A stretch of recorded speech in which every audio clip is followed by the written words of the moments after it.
بسم اللہ الرحمن الرحیم. ناظرین، وی لاگ نمبر 4 صفحہ نمبر 245 ہی چل رہا ہے. ناظرین، ہم آپ کے سامنے قرآن کریم کا ترجمہ، تشریح اور تفسیر پیش کر رہے ہیں. یہ جو تفسیر پیش کر رہے ہیں، یہ کتاب کا نام ہے معارف القرآن، جلد اول، سورۃ الفاتحہ سے لے کر سورۃ البقرہ، پارہ اول تا پارہ تیسرا، رکوع 8واں. رائٹر ہیں اس کتاب کے مفتی اعظم پاکستان حضرت مولانا مفتی محمد شفیع صاحب رحمۃ اللہ علیہ. بسم اللہ الرحمن الرحیم. الحمد للہ وکفیٰ وسلام علی عبادہ الذین اصطفیٰ.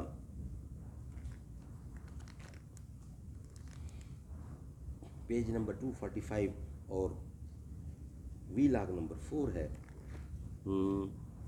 جو اس میں محمد پہ قرباں ہوا ہے،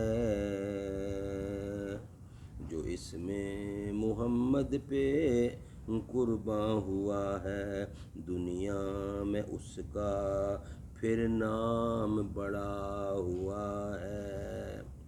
جو اس میں محمد پہ قربان ہوا ہے، دنیا میں اس کا پھر بڑا نام ہوا ہے.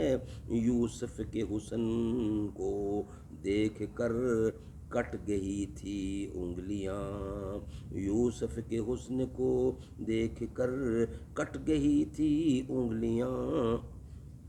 وہاں یہاں خود چاند کٹ گیا محمد کی انگلی کو دیکھ کر، یہاں خود چاند کٹ گیا محمد کی انگلی کو دیکھ کر.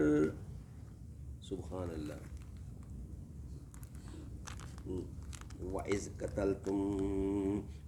قَتَلْتُمْ نَفْسًا فَادَّارَأْتُمْ فِيهَا وَاللَّهُ مُخْرِجٌ مَا كُنْتُمْ تَكْتُمُونَ فَقُلْنَا اضْرِبُوهُ بِبَعْضِهَا كَذَلِكَ يُحْيِي اللَّهُ الْمَوْتَى وَيُرِيكُمْ آيَاتِهِ لَعَلَّكُمْ تَعْقِلُونَ. اور جب مار ڈالا تھا تم نے ایک شخص کو، پھر لگے ایک دوسرے پر دھرنے، اور اللہ کو ظاہر کرنا تھا جو تم چھپاتے تھے. پھر ہم نے کہا مارو اس مردے پر اس گائے کا ایک ٹکڑا، اس طرح زندہ کر دیا جائے. اس طرح زندہ کرے گا اللہ مردوں کو، اور دکھاتا ہے تم کو اپنی قدرت کے نمونے تاکہ تم غور کرو. خلاصہ تفسیر. اور وہ زمانہ یاد کرو جب تم لوگوں میں سے کسی نے ایک آدمی کا خون کر دیا، پھر اپنی برات کے لیے ایک دوسرے پر ڈالنے لگے، اور اللہ کو اس امر کا ظاہر کرنا منظور تھا جس کو تم میں کہ مجرم و مشتبہ لوگ مخفی رکھنا چاہتے تھے. اس لیے ذبح بکرا کے بعد ہم نے حکم دیا کہ اس مقتول کی لاش کو اس بکرا کے کوئی سے ٹکڑے سے چھوا دو یعنی چھو. چنانچہ چھوانے سے وہ زندہ ہو گیا.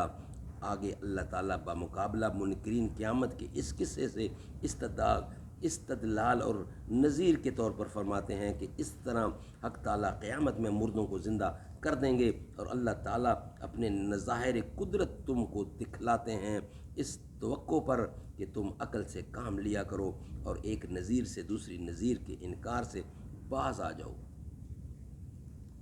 فائدہ: جب اس مردے کے ساتھ یہ معاملہ کیا گیا تو وہ زندہ ہو گیا، اس نے قاتل کا نام بتلا دیا اور پھر فوراً ہی مر گیا. اس جگہ صرف مقتول کا بیان اس لیے کافی سمجھا گیا کہ حضرت موسیٰ علیہ السلام کو بذریعہ وحی معلوم ہو گیا تھا کہ یہ مقتول سچ بولے گا، ورنہ صرف مقتول کے بیان سے بغیر شرعی شہادت کے کسی پر قتل کا ثبوت کافی نہیں ہوتا. یہاں یہ شبہ کرنا بھی درست نہیں کہ حق تعالیٰ کو تو مردہ زندہ کرنے کی ویسی ہی قدرت تھی، یا مقتول کو زندہ کیے بغیر قاتل کا نام بتایا جا سکتا تھا. پھر اس سامان کی کیا ضرورت تھی؟